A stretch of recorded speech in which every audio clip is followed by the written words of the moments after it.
we're going to begin with in the Sefer Otzrot Chayim, Trush Adam Kadmon, and it appears in the Chayim in Shar Aleph at the end of Onof Beis.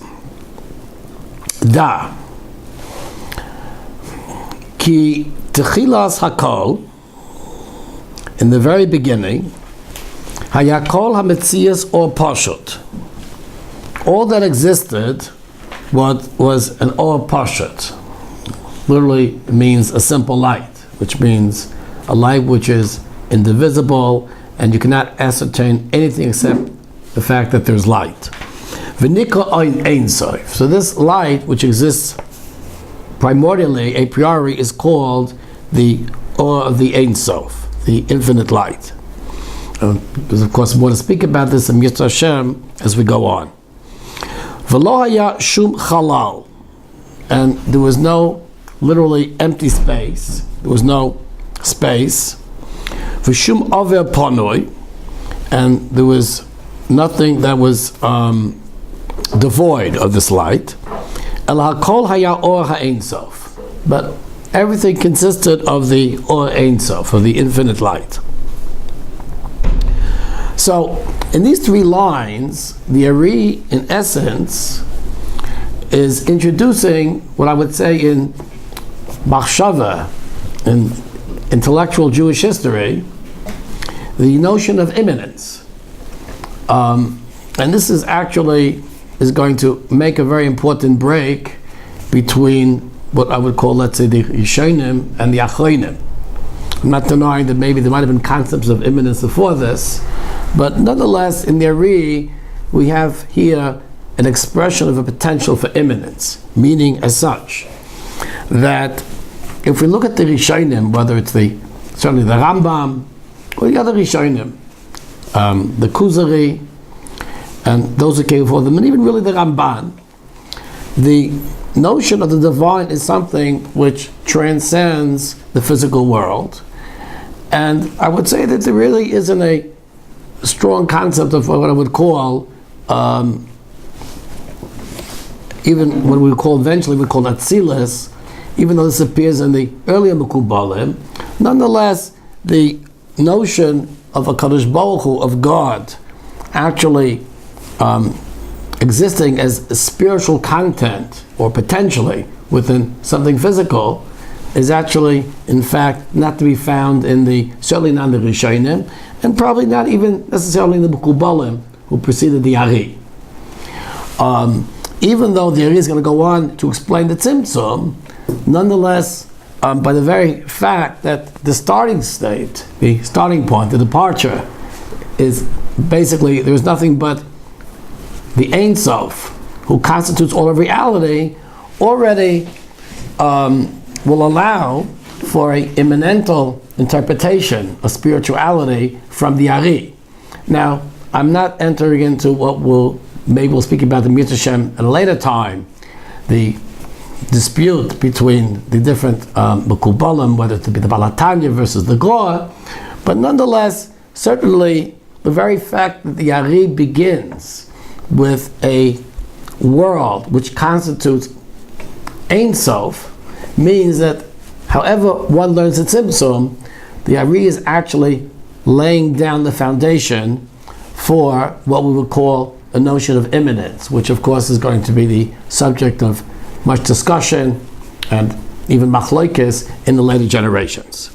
Okay, now, like I said before, the notion of Ein Sof, which it reuses, is also not well defined, and actually later on in the Chayim, the notion of Ein Sof actually is going to be applied and understood in different ways in different contexts. But the most important thing we have to understand is that when the Ari uses the language of Ein Sof, it means something which is unintelligible, something which is hidden and not within the apprehension of man.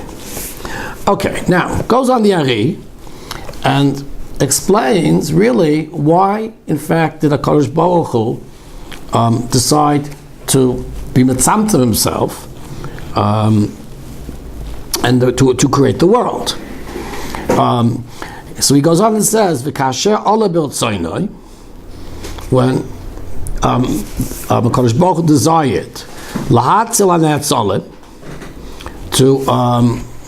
to create a world, l'siba hadoidas, for a well-known reason. We're going to explain what this well-known reason is. Actually, Rabbi goes on and explains it.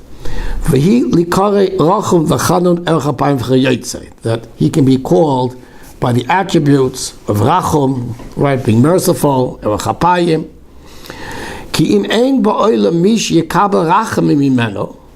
Because if there is no one to be the recipient of a Kadosh Baruch Hu's Rachamim, of his mercy, how can he be called Rachum?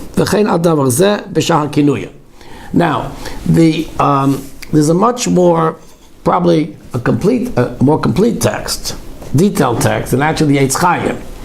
The Chayim itself actually begins with two Akdamas. The famous Akdama of the Ri raises the question, why did HaKadosh Baruch Hu create the world? And the Ri, in fact, explains that HaKadosh Baruch Hu created the world in order that he should achieve what's called perfection, mimashli himself in the different midas, whether it be chachma, whether it be rachum, chanun, all the different midas. The fact, actually, the Makoya, where he brings a Makoya from the Zoya, that HaKadosh Baruch Hu created the world ishtamudei, in order to make himself known. There actually, this Makoya is actually brought by the Ramak, but the Ri understands that HaKadosh Baruch Hu created the world in order that he should, in fact, actually complete himself, perfect himself in the different midas. This immediately raises a question: does HaKadosh Baruch Hu need perfection? Does HaKadosh Baruch Hu is not perfect in and of himself? The proper explanation of this is to be found in the Leshem. The Leshem says that, of course, HaKadosh Baruch Hu does not require a creation in order to perfect himself. Perhaps the most fundamental Yesod Amunah of Klal Yisrael is HaKadosh Baruch Hu himself doesn't require perfection, but rather, says the Leshem, we're speaking about not God in and of himself, but mitzidenu, as HaKadosh Baruch Hu relates to man. In other words, HaKadosh Baruch Hu, right? How are we supposed to look at our relationship with HaKadosh Baruch Hu?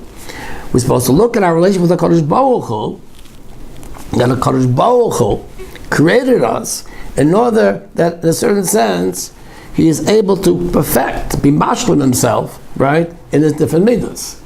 Now, this having been said, so therefore, not only have we answered this fundamental question, but in fact, actually, this having been said, we can now go on and actually define what is man's avodah. What is the purpose of what was the purpose that not only was man created, but in fact, actually, what constitutes man's purpose and mission in life?